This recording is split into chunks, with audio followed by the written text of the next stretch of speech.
se présenter et nous faire le résumé de la gouvernance privée des filières. Flavia, vous avez la parole. Bonjour, vous m'entendez bien? Ok, parfait. Alors du coup, bonjour à tout le monde. Je me présente, je suis Flavia Fabiano et j'ai travaillé pour les CIRAD. Et je suis chargée d'études d'un programme interdisciplinaire qui s'appelle Filières et développement durable, auprès de CIRAD, qui est un centre de recherche internationale agronomique et pour le développement rural des pays en zone tropicale et méditerranéenne. On m'a demandé de faire cette présentation dans les webinaires, lors du premier webinaire avec Métis, afin de mettre en perspective les autres interventions. Du coup, c'était ce qui était présenté auparavant, dans un optique de contexte politique international. Et surtout en l'ère de la mise de l'agenda 2030 des Nations Unies et du coup des objectifs de développement durable. En particulier, je voudrais ici discuter de possibles implications et de possibles engagements des acteurs privés des filières agroalimentaires dans la mise en œuvre de l'agenda 2030. Et du coup, l'intention est de donner des clés de lecture un peu plus vaste et des contextes à toutes ces initiatives qui fleurissent dans le monde international de la part du secteur privé de durabilité des filières. Cette présentation et les réflexions qui sont présentées ici sont tirées en particulier du travail en gros de ces projets interdisciplinaires, mais en particulier des débats que nous avons eus en conférence internationale qui a eu lieu en décembre 2016 à Montpellier et qui s'appelle Agri-Chains and Sustainable Development et qui a amené à Montpellier plus de 250 chercheurs et acteurs du développement et économique des filières ici à Montpellier pour discuter carrément du rôle des filières pour le développement durable et surtout en particulier des filières transnationaux. Alors, comme j'ai déjà annoncé, les contextes politiques internationaux auxquels j'ai fait référence, et notamment l'agenda 2030 des Nations Unies et les objectifs de développement durable. Je vais passer un peu rapidement sur ces points, vu que le temps qui m'est dédié on a pris un petit peu de retard, du coup on est un peu vers la fin. Mais du coup, ce que je voudrais dire de l'agenda 2030, qui a été signé en février 2015 par les membres des Nations Unies et qui est maintenant le cadre international stratégique pour le développement et le développement durable, et qu'elle se distingue par l'agenda précédent, qui était de Millennium Development Goals, des objectifs de développement du millénaire, en 3 points en particulier. Cette agenda 2030 est très ambitieuse. Comme vous voyez, elle se pose 17 objectifs très ambitieux en comparaison 8 des objectifs du millénaire. Et si on croit vraiment que la communauté internationale peut atteindre ces objectifs, en 2030, nous aurons plus de pauvreté, nous aurons plus de femmes dans le monde, nous aurons une éducation de qualité pour tout le monde et l'égalité entre les sexes. Et comme vous voyez bien, c'est un plan très, très ambitieux. Deuxièmement, cet agenda 2030 sacralise les concepts de développement durable qui est posé sur 3 piliers, économique, social et environnemental. Et du coup, sacralise la nécessité d'avoir une approche holistique au développement qui prend en considération en même temps les objectifs de croissance économique, mais aussi les externalités et les impacts environnementaux et sociaux. Troisièmement, et ça c'est une vraie révolution de l'agenda 2030, il y a en reconnaissance que les défis du développement durable et de la durabilité sont universels et qui concernent tous les pays, sans distinction entre développé et un développement, et que du coup tous les pays sont appelés à mettre en place des stratégies pour mettre en œuvre de transition vers la durabilité.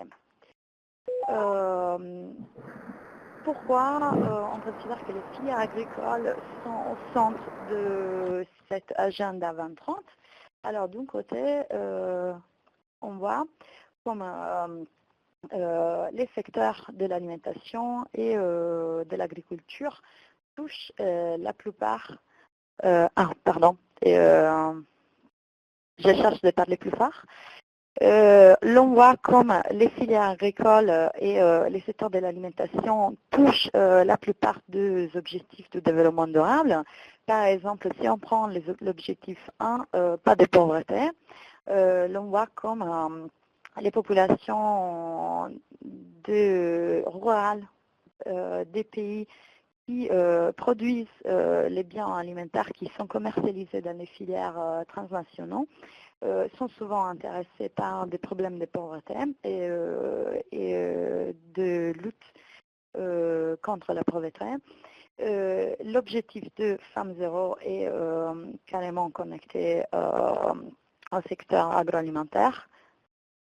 Vous ne m'entendez pas? Vous m'entendez En fait, mieux on comme vous ça? entend, mais un peu lointain. En fait, on vous entend, mais un peu lointain. Donc, ok. pour nous, ça va, mais en Afrique, c'est peut-être...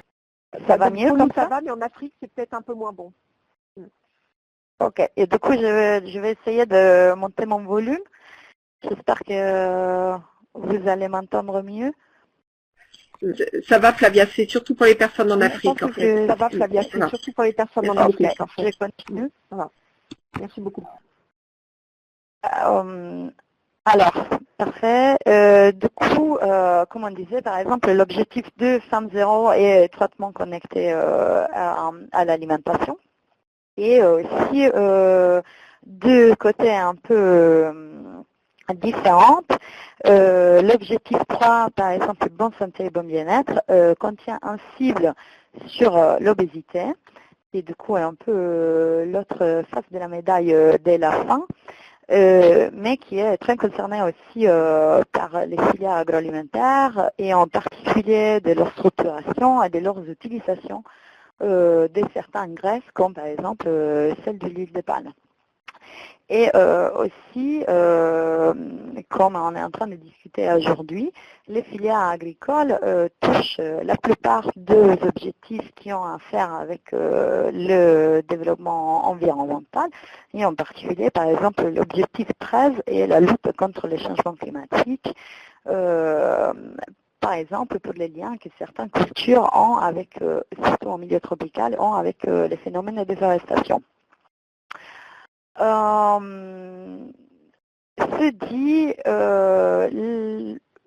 Si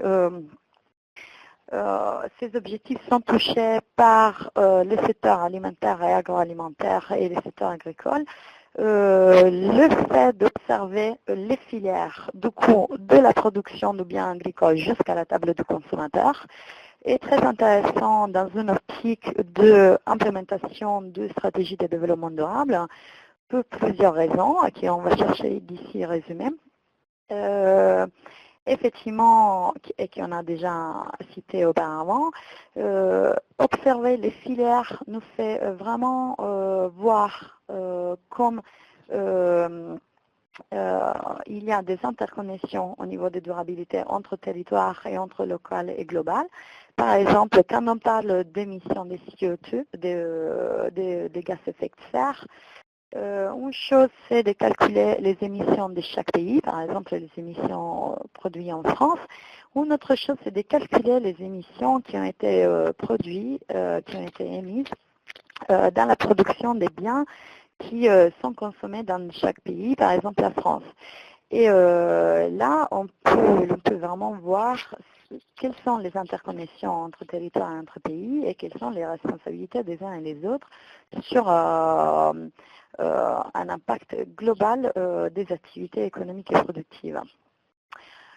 Deuxièmement, nous pouvons voir dans l'observation des filières agricoles la complexité des enjeux du développement durable et du coup les interactions entre les trois piliers économiques, social et environnemental. l'analyse filière et l'approche de développement des filières était souvent, je ne sais pas qui bouge ma présentation, et pardon, et hop, je ne sais pas qui bouge ma présentation, mais voilà, je vais chercher de le tourner ici. Alors, je disais qu'il nous fait bien voir les interactions entre les trois piliers. Et enfin, il nous fait aussi voir l'ambition de cet agenda, comme on a dit auparavant.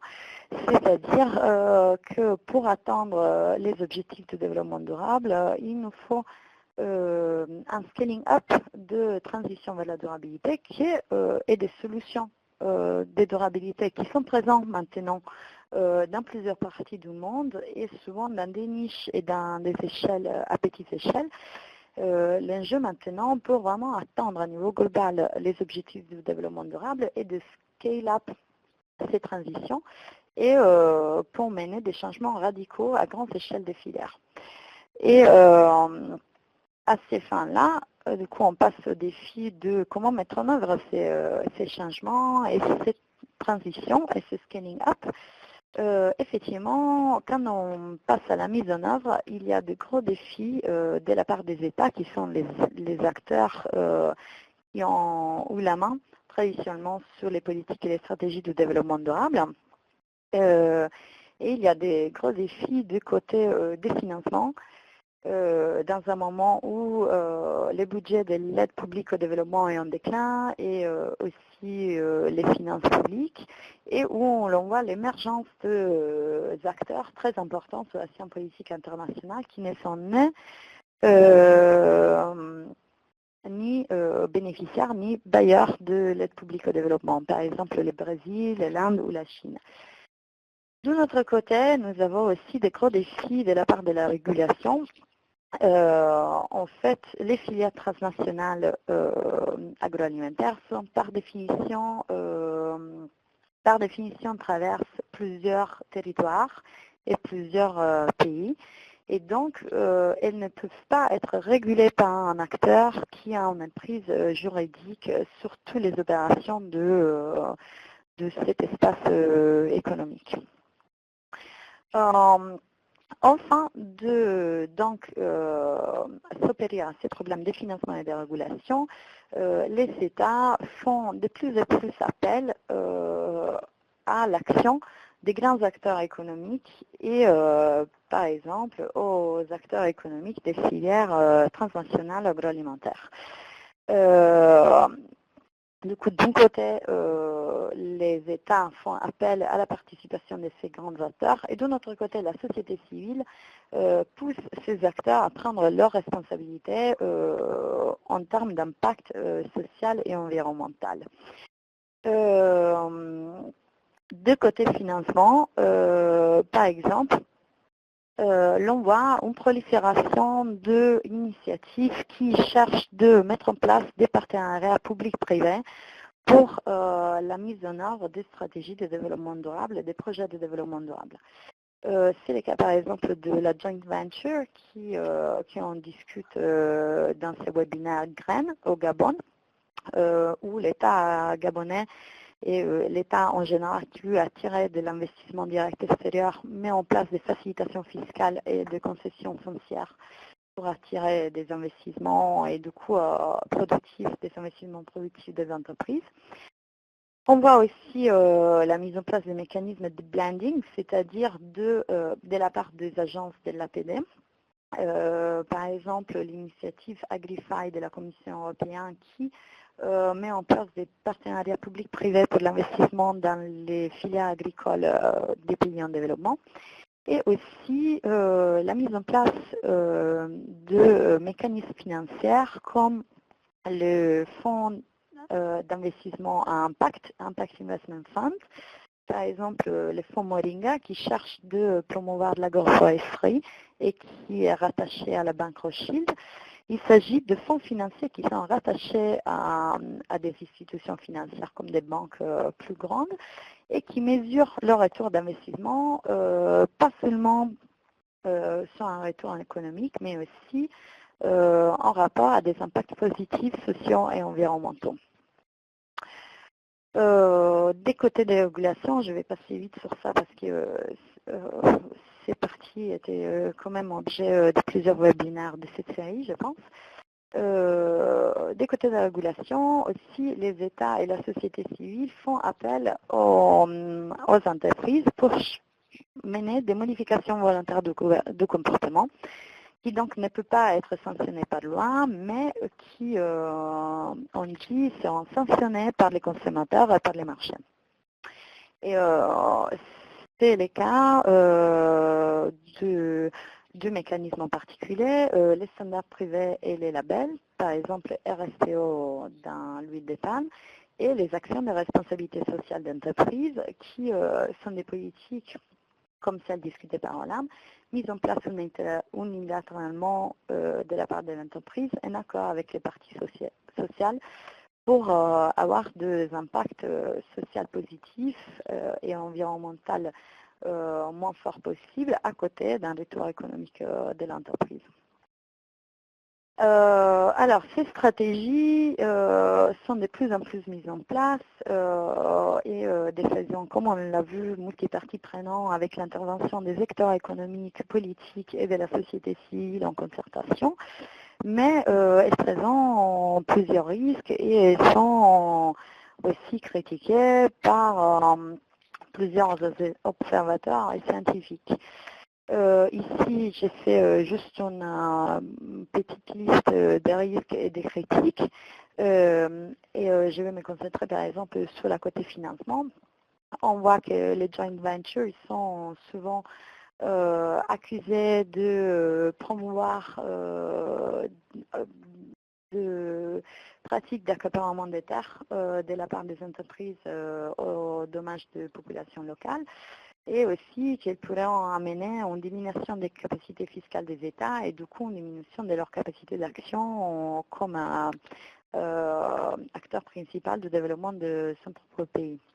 Les mécanismes de blending sont à la fois accusés d'être des possibles mécanismes de détournement des fonds, de l'argent public dédié au développement pour des profits privés. Et les pratiques de impact investment sont aussi accusées d'être des pratiques finalement de whitewashing et greenwashing des organisations financières qui cherchent de promouvoir leurs images avec des fonds limités pour un peu couvrir ce qu'ils font avec la plupart de leurs fonds et investis différemment. Voilà. Aussi, il y a plusieurs critiques des initiatives multiparties prenantes et elles sont surtout focalisées sur le fait que ces types de négociations ne peuvent pas modifier une structure qui est fortement asymétrique de chaînes de valeur globalisées transnationales, et que du coup, les décisions qui sont prises au sein de ces enceintes multiparties prenantes n'incluent pas souvent toutes les visions et surtout n'incluent pas les visions de parties prenantes plus vulnérables.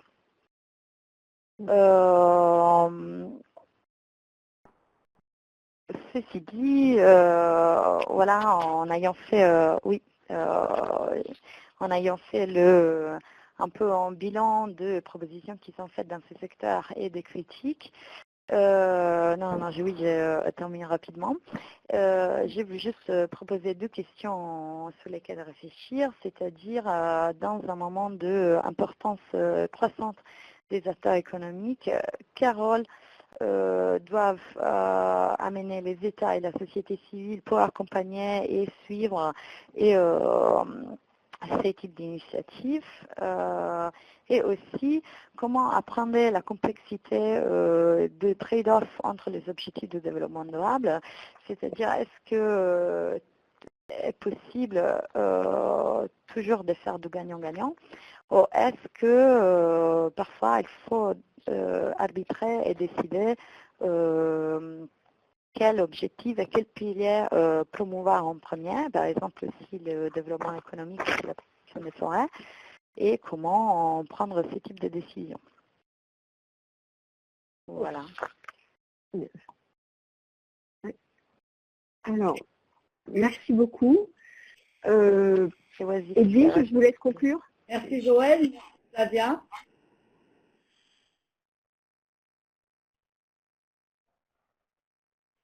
Joël. Oui, Edwige, est-ce que vous voulez conclure? Oui, Edwige, est-ce que vous voulez conclure? Et juste reprendre les dernières questions qu'a posées Flavia dans son exposé, qui sont des questions assez pertinentes et qui permettent de faire un peu le lien entre les différentes discussions qu'on a eues. Parce qu'on a ces différents partenaires qui interviennent et qui veulent voir comment est-ce que les processus de déforestation se passent.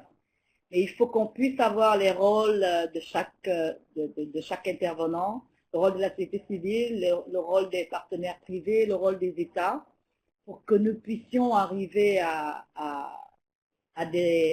lutter contre la déforestation, mais surtout pour que les différents processus en cours dans la sous-région puissent contribuer à la régulation des changements climatiques, mais surtout aussi voir si l'économie, le social et l'environnemental, comme c'est développé aujourd'hui, pourrait continuer ou alors revoir au mieux pour qu'on soit dans un paradigme gagnant-gagnant. Voilà. Donc Joël, je te passe la parole. Ok, merci beaucoup.